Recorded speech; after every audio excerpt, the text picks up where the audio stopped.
तात्पर्य, जर एक करोडाचा हिरा, काय करोडाचा हिरा जर हरपला अंधारामध्ये, तर त्याला शोधण्यासाठी आपल्याला काय कशाचा आधार घ्यावा लागतो?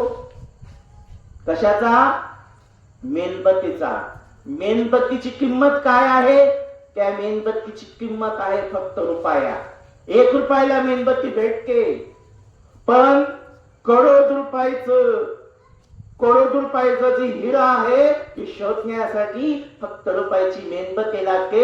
म्हणून कोणत्याही गोष्टीला त्याची किंमत केली जाते, कारण त्याची शून्य कधीच किंमत करू नका. कोणतीही गोष्ट माणसाच्या कामी पडू शकते, कोणतीही वस्तू माणसाच्या कामी पडू शकते. म्हणून प्रत्येक वस्तूची किंमत करा, हे शिकवण बाबासाहेबांना दिली, हे शिकवण माझ्या गौतम बुद्धांनी दिले.